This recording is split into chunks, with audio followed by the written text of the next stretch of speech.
नमस्कार मित्रांनो, स्वागत आहे तुमचं ह्या यूट्यूब चॅनलवर ज्याचं नाव आहे जनरल स्टडी.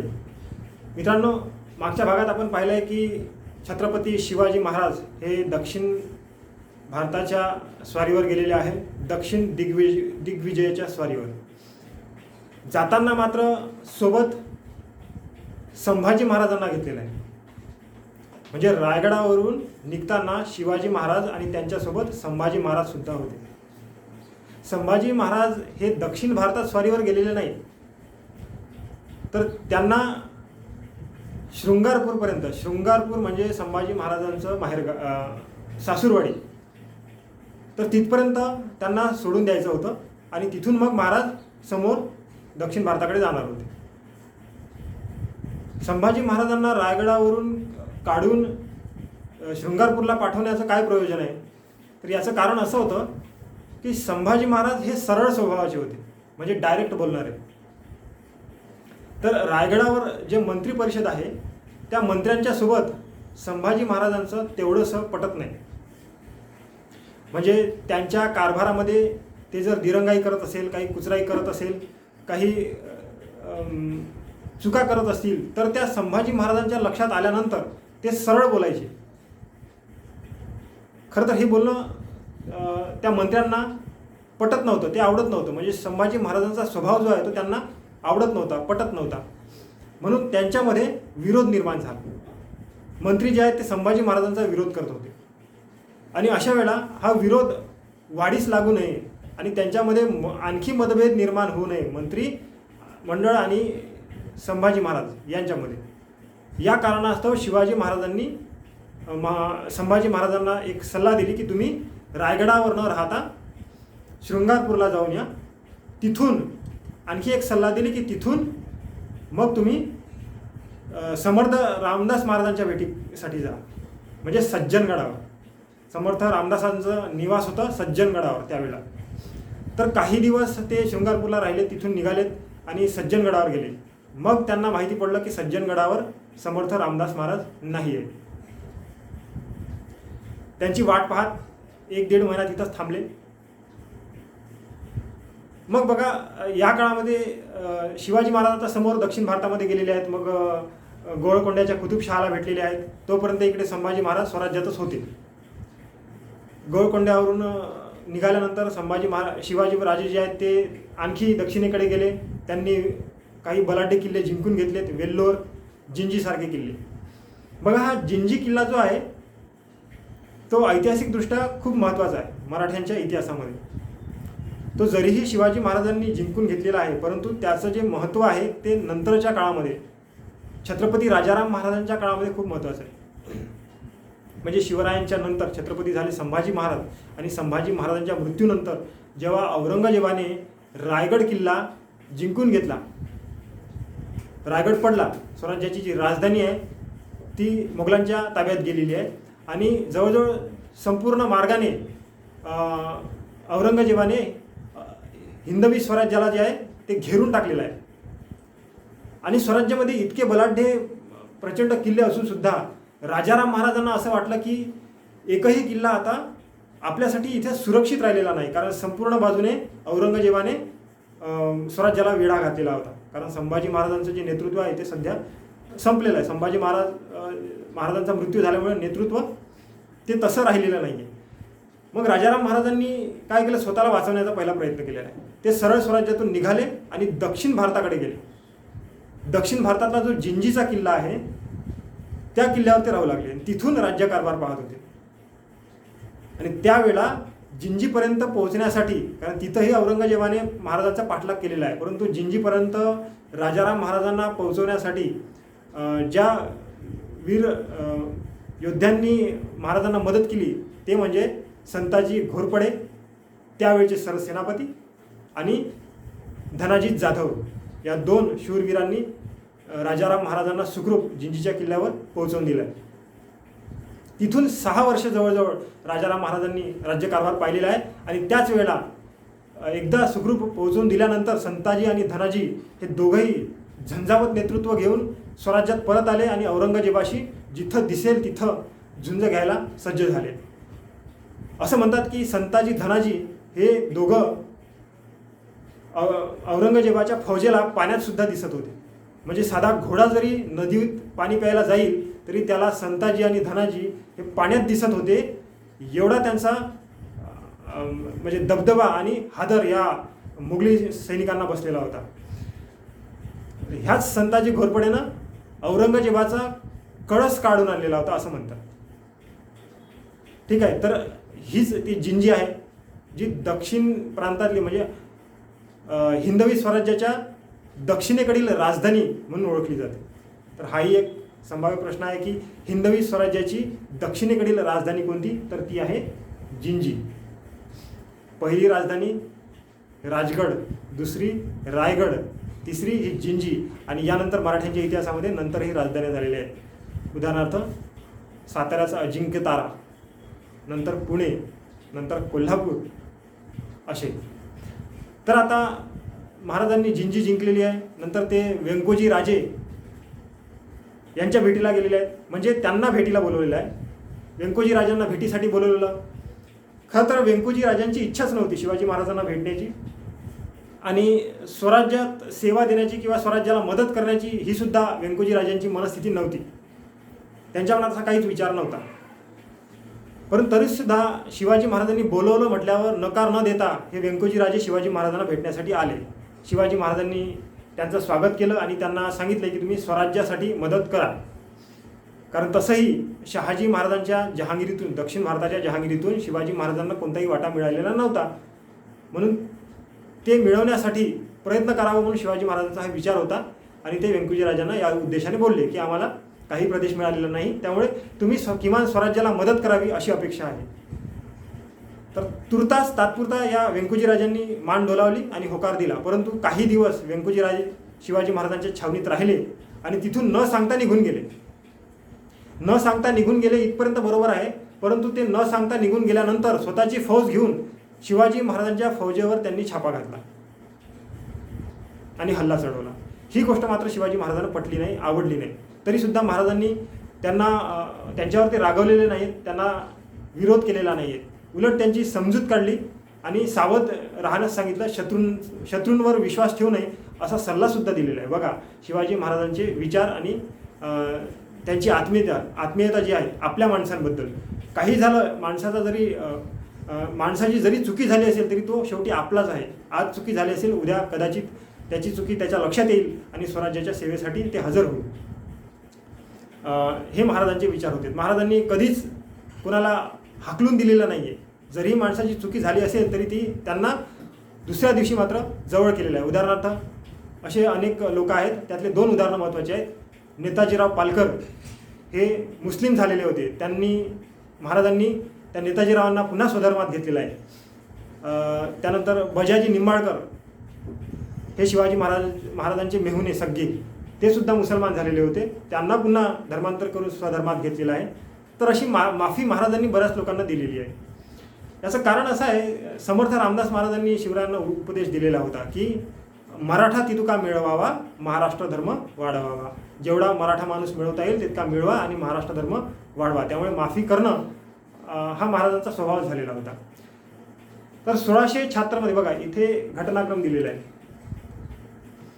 1676 शिवरायांची दक्षिणेतील मोहीम, महाराज दक्षिणेत गेलेला आहे. तिथून 1678 शिवराय दक्षिणेतून परतले. जवळजवळ 2 वर्ष महाराजांची ही दक्षिणेची मोहीम होती. त्या 2 वर्षाच्या कालखंडामध्ये संभाजी महाराज स्वराज्यात आहेत, लक्षात घ्या. स्वराज्यात आहेत म्हणजे काय झालं की स्वराज्यात ते कामकाजामध्ये तेवढंसं लक्ष देत नाहीत. मंत्र्यांशी त्यांचा मतभेद सुरूच आहे. जे काही मंत्री आदेश काढत आहेत त्यावर संभाजी महाराज लक्ष ठेवून आहेत आणि ते काहीसे आदेश जे आहेत ते रद्द करत आहेत. जे शेतकरी आहेत, जे महसूल देऊ शकत नाहीत, त्यांना सुद्धा महसुलाची माफी देत आहेत. हे संभाजी महाराजांचं कार्य सुरूच होतं. परंतु ही गोष्ट मात्र मंत्र्यांना आवडत नव्हती. मंत्र्यांचे आदेश जे आहेत संभाजी महाराज मोडीच काढत आहेत. म्हणून संभाजी महाराजांची जी तक्रार आहे ते शिवाजी राजांना दक्षिण भारतात करत होते आणि ह्या सगळ्या तक्रारी संभाजी महाराजांच्या दक्षिण भारतामध्ये शिवाजी महाराजांना कळतच होत्या. कायम विरोध मंत्र्यांचा संभाजी महाराजांशी होताच. ह्या मंत्रिमंडळाचं असं मत होतं की येणारे जे छत्रपती आहेत, म्हणजे शिवाजी महाराजांच्या नंतर जे होणारे छत्रपती आहेत ते संभाजी महाराज होऊ नयेत, कारण ते सरळ स्वभावाचे आहेत आणि ते खूप बारकाईनं राज्यकारभारामध्ये लक्ष देत आहेत आतापासूनच. मग ते छत्रपती झाल्यानंतर आपलं तर काही खरं नाही, कारण आपल्याला काहीशी लबाडी करण्याची सवय त्यांना झालेली होती मंत्र्यांना. परंतु शिवाजी महाराजांनी बारकाईने त्यांच्याकडे एवढं लक्ष दिलेलं नव्हतं, कारण स्वराज्य वाढवण्यासाठी आणि ते टिकवण्यासाठी आत्मीयतेनं हेच अष्टप्रधान मंडळ जे आहेत ते लढलेलं होतं. शिवाजी महाराजांच्या खांद्याला खांदा लावून जीवाची बाजी लावून हे लढलेले होते. त्यामुळे छोट्या छोट्या गोष्टींवर शिवाजी महाराज जे आहेत ते लक्ष देत नव्हते, परंतु संभाजी महाराजांना मात्र ही गोष्ट पटत नव्हती. म्हणून यांच्यामध्ये एकमेकांच्यामध्ये विरोध निर्माण झाला, अष्टप्रधान मंडळ आणि संभाजीराजे. म्हणून शिवाजी महाराजांनी या दोघांनाही वेगळं ठेवण्याचा प्रयत्न केलेला आहे. त्यानंतर काय झालं की जेव्हा 1678 शिवराय दक्षिणेतून परत आले, जेव्हा शिवराय दक्षिणेतून परत आले त्यानंतर संभाजी महाराज जे आहेत ते शिवरायांच्या स्वागतासाठी हजरच होते तिथेच पन्हाळ्यावरती. शृंगारपुरावरून सज्जनगडवरून ते पन्हाळ्याला आले. पण शिवाजी महाराज जे आहेत ते पन्हाळ्याला गेलेच नाहीत, संभाजी महाराजांना भेटलेच नाहीत, ते सरळ निघून गेले रायगडाला. असं म्हणतात की शिवाजी महाराज आणि संभाजी महाराज यांचा एक युक्तिवाद होता, तो कोणाच्या लक्षात आलेला नाही. युक्तिवाद असा होता की शिवाजी महाराजांच्या सांगण्यावरून संभाजी महाराजांनी स्वराज्याशी दगा करायचा होता आणि ते स्वराज्य सोडून मोगलांना जाऊन मिळायचं होतं. पण संभाजी महाराजांनी तेच केलं. 1678 स्वराज्यातून ते निघून गेले आणि मोगलांना जाऊन मिळाले. मोगलांचा सुभेदार होता त्यावेळेला दिलेर खान. हा दिलेर खानाकडे जाऊन मिळाले. दिलेर खानानं संभाजी महाराजांना 7,000 मनसबदारी दिली आणि त्यानुसार संभाजी महाराजांना मग स्वराज्याच्या विरुद्ध वापरण्याचा दिलेर खानाचा मनसब होता, मानस होताच. मग हा युक्तिवाद शिवाजी महाराजांनी का केला असेल की स्वतःच्या मुलाला म्हणजे स्वराज्याच्या वारसदार, स्वराज्याचे जे युवराज आहेत त्यांना मुघलांच्या मध्ये म्हणजे शत्रूंकडे पाठवून काय साध्य करायचं होतं.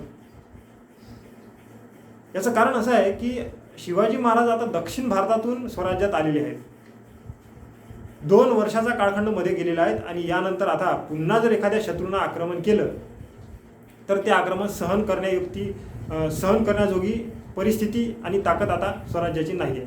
शस्त्र मोडलेलं आहेत, सैनिक दमलेला आहे, थकलेला आहे, बरीच हताहत दक्षिण भारतामध्ये युद्धामध्ये झालेली असावी. त्यामुळे आता काही काळ शांततेत गेला पाहिजे. आता पुन्हा शत्रूचं आक्रमण किंवा शत्रूचा त्रास स्वराज्याला नको. आणि सगळ्यात मोठा शत्रू त्यावेळेला होता तो दिलेर खान, मुघलांचा सरदार. तर त्याला रोखून धरण्यासाठी म्हणून संभाजी महाराजांना युक्तिवादाने शिवाजीराजांनी पाठवलेलं आहे असं इतिहासकारांचं मत आहे.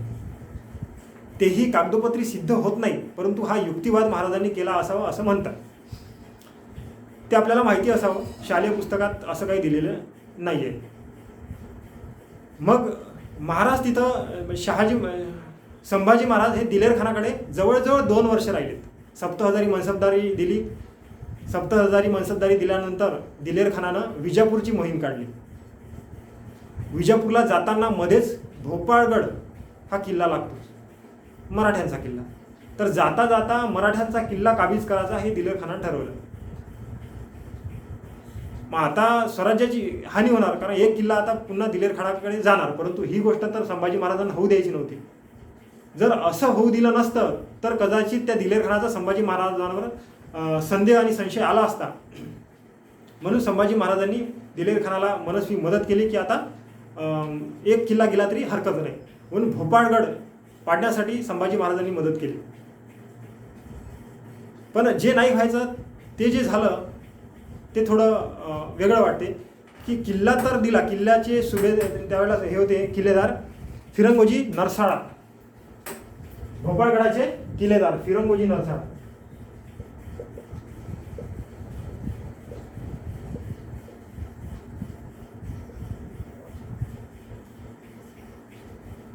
तर त्यांनी तो किल्ला ताब्यात देऊन टाकला. त्यानंतर झालं असं की त्या किल्ल्यावरचे 700 मावळे दिलेर खानानं पकडले आणि संभाजी महाराजांना कानोकान खबर नाही, अजिबात खबर न देता त्या 700 मावळ्यांचे हात तोडून टाकले. ही गोष्ट मात्र संभाजी महाराजांना पटली नाही. त्यांना प्रचंड राग आला आणि ते खूप चिडले.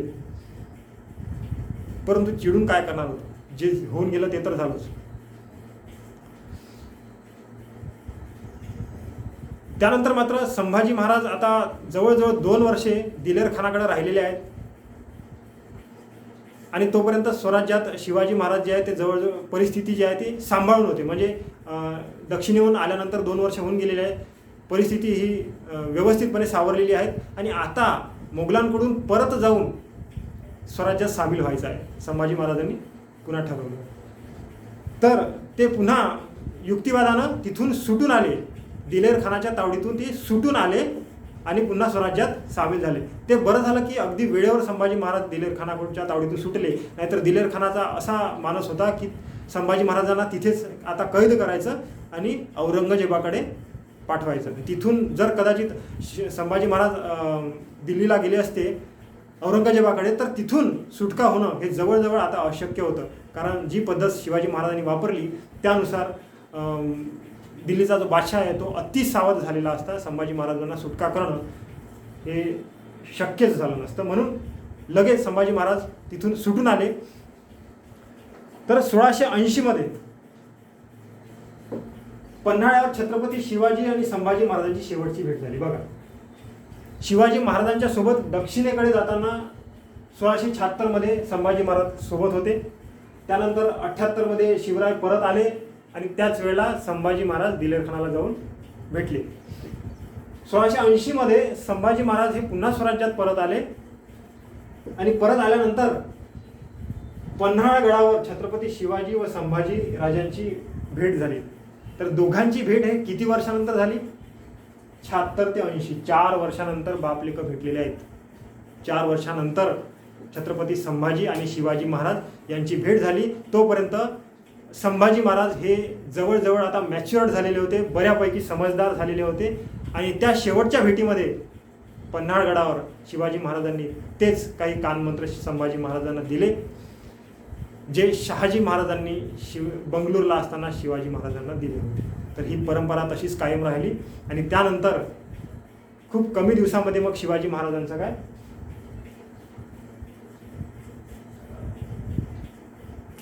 इथे लिहिलेलं नाही बघा, इथे लिहितो 1680 3 एप्रिल 1680 ला शिवाजी महाराजांचा मृत्यू आहे. वयाच्या 50व्या वर्षी छत्रपती शिवाजी महाराजांचा मृत्यू आहे. त्याच वर्षी 1680 ला महाराजांची भेट झाली आणि हे संभाजी महाराज जे आहे ते आता पन्हाळगडावरच होते आणि शिवाजी महाराज पन्हाळगडावर संभाजी महाराजांना भेटायला आलेले होते. आणि 3 एप्रिल 1680 ला शिवाजी महाराजांचा मृत्यू आहे रायगडावरती. ठीक आहे, रायगडावरती शिवाजी महाराजांनी म्हणजे एका आदर्श युवकाने, खरं म्हणता येईल तर एका युगपुरुषाने या दिवशी देह ठेवलेला होता, तो कायमचाच. तिथे महाराजांची समाधी आहे. शेवटच्या दिवसात शिवाजी महाराज आजारी होते आणि ज्या वेळेला शिवाजी महाराज आजारी झाले त्याच वेळेला संभाजी महाराजांच्या विरुद्ध रायगडावरती कट कारस्थानाला सुरुवात झाली. कारण शिवाजी महाराज काही दिवसानंतर मृत्यू पावणार अशी आशंका तिथल्या मंत्र्यांना होती आणि म्हणून रायगडाचे दरवाजे आता बंद करण्यात आले. कोणालाही रायगडावरून खाली उतरू द्यायचं नाही आणि कोणालाही खालून रायगडावर येऊ द्यायचं नाही. तर ही रहदारी वाटच बंद करून टाकली. म्हणजे वरची जी खबर आहे शिवाजी महाराज आजारी आहेत पण त्याबाबतची जी खबर आहे ते खाली येतच नव्हती. शिवाजी महाराजांचा वरतीच मृत्यू झाला हे दरवाजे बंद असतानाच आणि तिथंच कट कारस्थानं शिजायला लागले की आता संभाजी महाराजांना कैद करायचं आहे आणि त्यांच्या जागी राजाराम महाराजांना गादीवर बसवायचं आहे. कारण संभाजी महाराजांच्या सोबत मंत्र्यांचं पटत नाही आणि जर संभाजी महाराज गादीवर आले तर ह्या मंत्रिमंडळातल्या एकाही मंत्र्याला म्हणजे काही सोडले तर उदाहरणार्थ हे अण्णाजी दत्तोजी आहेत तर ते ह्या मंत्रिमंडळाचे कट कारस्थानाचे पुढारी होते. तर त्यांचं असं मत होतं की जर संभाजी महाराज राजगादीवर आले तर आपलं मंत्रिपद धोक्यात आहे, आपल्याला ते हाकलून लावतील. म्हणून त्यापेक्षा बेहतर हे आहे की संभाजी महाराजांना राजगादीवर न येऊ देता राजाराम महाराजांना राजगादीवर बसवलं पाहिजे. आणि शिवाजी महाराजांचा ज्या दिवशी मृत्यू झाला तर त्या दिवशीची खबर संभाजी महाराजांना पन्हाळगडावर पोहोचलेली नाही. बऱ्याच उशिरा संभाजी महाराजांना माहिती झालं की शिवरायांचा मृत्यू झालेला आहे. म्हणजे शिवरायांचा मृत्यू झाल्यानंतर त्यांचा अंत्यविधीसुद्धा संभाजी महाराजांना करता आला नाही. माहितीच नाही, खबरच नाही, रायगडाचे दरवाजेच बंद होते. आणि काही इतिहासकारांचं असं मत आहे संशोधनानुसार की शिवाजी महाराजांचा मृत्यू हा विषप्रयोगामुळे झालेला आहे. काय खरं आणि काय खोटं माहिती नाही, संशोधन करणाऱ्यांनी केलेलं आहे, परंतु शालेय पुस्तकावर आपण निर्भर आहोत, हे लक्षात घेतलं पाहिजे. एक महत्त्वाची गोष्ट, 3 एप्रिल 1680ला शिवाजी महाराजांचा मृत्यू आहे आणि जन्म जो होता तो 19 फेब्रुवारी 1630. एकूण आयुष्यमान 50 वर्ष. NCERTच्या पुस्तकामध्ये शिवाजी महाराजांचा जन्म दिलेला नाही. NCERTच्या पुस्तकानुसार शिवाजी महाराजांचा जन्माचा कालखंड म्हणजे जन्माचं वर्ष जे आहे ते आहे 1627 आणि जन्माची तारीख जी आहे त्यांनाच माहिती नाही. तर अभ्यास करणाऱ्यांनी कसा करावा ही आपल्या शिक्षण व्यवस्थेचा मध्ये जो आहे दुजाभाव आहे की महाराष्ट्र शासनाचं शिक्षण मंडळाच्या पुस्तकामध्ये छापलेलं आहे शिवाजी महाराजांची जन्मतारीख 19 फेब्रुवारी 1630 आणि NCERTच्या पुस्तकामध्ये जन्मतारीखच नाही आहे आणि वर्ष आहे तर ते आहे 1627. नेमकं काय योग्य समजावं. ठीक आहे, तर हरकत नाही. ज्या शासनाची परीक्षा असेल त्यानुसार त्याचं उत्तर लिहावं लागेल. केंद्र शासनाची असेल तर 1627 आणि राज्य शासनाची परीक्षा असेल तर 1630. ठीक आहे, तर अशा प्रकारे शिवाजी महाराजांचा मृत्यू झालेला आहे. नंतर रायगडावर कट कारस्थानं चाललेलेच होते आणि तिथून शिवाजी महाराजांचा मृत्यू झाल्यानंतर मंत्र्यांनी लगेच एक डाव टाकला संभाजी महाराजांना कैद करण्याचा. संभाजी महाराजांना कैद करण्यासाठी 3 प्रयत्न करण्यात आले. पहिला प्रयत्न, संभाजी महाराजांना कैद करण्याचा पहिला प्रयत्न, अण्णाजी दत्तो जे सचिव होते त्यांनी राजादेश काढला की संभाजी महाराजांना कैद करा. राजादेश कोणाला? पन्हाळ्याच्या किल्लेदाराला. आणि नेमकं तेच पत्र संभाजी महाराजांच्या हाती लागलं आणि संभाजी महाराजांना डाव लक्षात आला. संभाजी महाराजांनी त्यावेळेला काहीच म्हटलं नाही. दुसरा प्रयत्न असा झाला की त्याच वेळेला महाराष्ट्रामध्ये औरंगजेबाचा मुलगा अकबर, तो अकबर दुसरा, लक्षात घ्या, तो अकबर वेगळा होता आणि हा वेगळा. औरंगजेबाचा मुलगा अकबर आलेला होता संभाजी महाराजांची मदत मागण्यासाठी. त्यानंही आपल्या वडिलांविरुद्ध म्हणजे औरंगजेबाच्या विरुद्ध बंड केलेलं होतं. त्याला राजगादी पाहिजे होती दिल्लीच्या शासनाची, म्हणून त्यानं आणि अख्ख्या हिंदुस्थानामध्ये औरंगजेबाला तोंड देणारा आणि तोड देणारा एकमेव शासक जे आहेत तर ते आहेत मराठी. आणि त्यांचा छत्रपती आहे, छत्रपती म्हणजे संभाजीराजे. अगदी 22व्या वर्षी छत्रपती संभाजी महाराजांचा राज्याभिषेक आहे. म्हणजे बघा, 22व्या वर्षी त्यांचं नेतृत्व आणि त्यानंतर 9 वर्ष धडाडीचे आणि त्यानंतर गिनीज वर्ल्ड बुक ऑफ रेकॉर्डमध्ये त्यांचं नाव. म्हणजे काय झुंजार नेतृत्व असेल. एक चित्तथरारक आणि रोमांचक इतिहास छत्रपती संभाजी महाराजांचा आहे.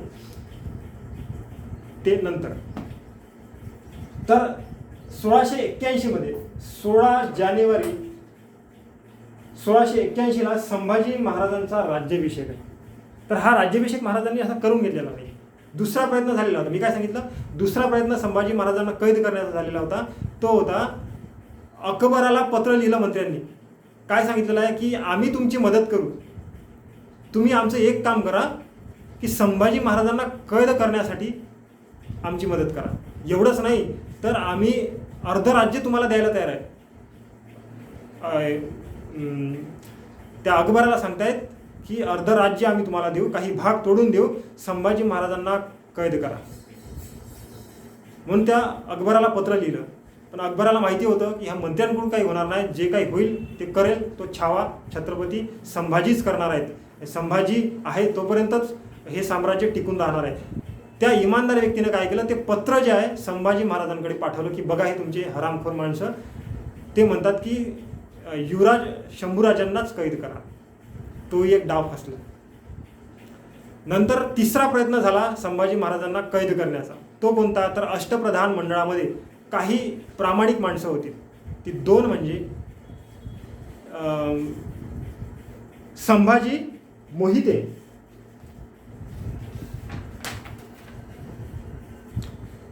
संभाजी नाही, हंबीरराव मोहिते. हंबीरराव मोहिते, स्वराज्याचे सरसेनापती हंबीरराव मोहिते हे त्यावेळेला सरसेनापती होते. त्या मंत्र्यांनी ह्या सरसेनापतीला गाठलं आणि हंबीररावांना काय म्हणतात की तुमचा सगळा भासा म्हणजे राजाराम महाराज यांना गादीवर बसवायचं आहे, ही सगळ्यांची इच्छा आहे. त्यामुळे आता तुम्ही असं करा की राजाराम महाराजांना गादीवर बसवायचं आहे आणि संभाजी महाराज मग या विरुद्ध बंड करतील, म्हणून संभाजी महाराजांना आपण कैद करू आणि नंतर राजाराम महाराजांना गादीवर बसू. कारण राजाराम महाराज म्हणजे हंबीरराव मोहिते यांचे सगळा भाषा असं म्हणता येईल. सगळे भाषे म्हणजे हंबीरराव मोहिते जे आहे ते राजाराम महाराजांचे सगळे मामा होते.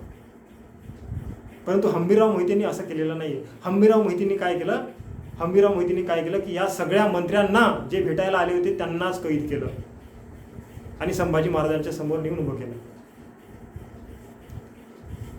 हा तिसरा प्रयत्न होता. हंबीरराव मोहिते जे आहे ते प्रामाणिक होते. त्यांना माहिती होतं जरी राजाराम महाराज हा माझा सगळा भाषा जरी असला तरीही नेतृत्व करण्याचं जी क्षमता जी आहे, नेतृत्व करण्याची क्षमता आणि छत्रपती होण्याची जी ताकद आहे ती संभाजी महाराजांमध्येच आहे. कारण पूर्वीपासून संभाजी महाराजांना त्या हंबीरराव मोहिते यांनी ओळखलेलं होतं. अशा प्रकारे त्या मंत्र्यांना कैद करण्यात आलं आणि तिसरी माफी 2 वेळा संभाजी महाराजांनी जे आहे ते मंत्र्यांना माफी केलेली होती, परंतु आता तिसऱ्यांदा माफी देणं योग्य नव्हतं. कारण तिसऱ्यांदा जर माफी दिली तर चौथ्यांदा हे कदाचित छत्रपतीला आता ठेवणारच नाही, म्हणजे संभाजी महाराजांना ठेवणार नाहीच. आता ही माफी देण्याची वेळ नाही, म्हणून संभाजी महाराजांनी आदेश काढला की यांना हत्तीच्या पायाखाली तुडवून मारा. सगळ्या मंत्र्यांना हत्तीच्या पायाखाली तुडवून मारण्यात आलं. परंतु त्यामध्ये एक आणखी प्रामाणिक मंत्री होता जो चुकून या आदेशाच्या अंमलबजावणीमध्ये सापडला. तो मंत्री म्हणजे दत्ताजी त्रिंबक वाकनीस अष्टप्रधानांपैकी एक मंत्री होता. त्याच्याकडं काम होतं पत्रव्यवहार पाहण्याचं. म्हणजे अण्णाजी दत्तो हे आदेश देतील आणि त्या आदेशाचं जे पत्र आहे ते दत्ताजी त्रिंबक वाकनीस हे लिखाण काम करेल आणि त्याखाली सही करेल. अण्णाजी दत्तोंचा आदेश आणि वाकनीस जे आहेत ते सही करून पाठवणार. तर या वाकनीसांची अजिबात इच्छा नव्हती, संभाजी महाराजांना कैद करण्याची अजिबात इच्छा नव्हती. परंतु त्यांना टॉर्चर करण्यात आलं आणि जबरदस्तीनं त्यांची कागदावरती पत्रावरती सही घेण्यात आली आणि त्यांच्या सहीनिशी ते पत्र निघाल्यामुळं याची अंमलबजावणी होणार होती. म्हणजे त्या अकबराकडे जेव्हा अकबराला पत्र पाठवलेलं होतं त्यावेळीची गोष्ट आणि जेव्हा पन्हाळ्याच्या किल्लेदाराला पत्र पाठवलेलं होतं त्यावेळीची गोष्ट. दोन्ही वेळा यांची सही घेण्यात आली जबरदस्तीने, बळजबरीने. तर ह्या प्रामाणिक माणसाने काय केलं, सही तर केली, आणखी एक गुप्तपत्र संभाजी महाराजांना वेगळ्या मार्गाने पाठवलं की संभाजी महाराज या ठिकाणी असा डावपेच चाललेला आहे तुमच्या विरुद्ध, म्हणजे तुम्हाला कैद करण्याची इथे षडयंत्र रचलं जात आहे, त्यामुळे तुम्ही सावध राहावं.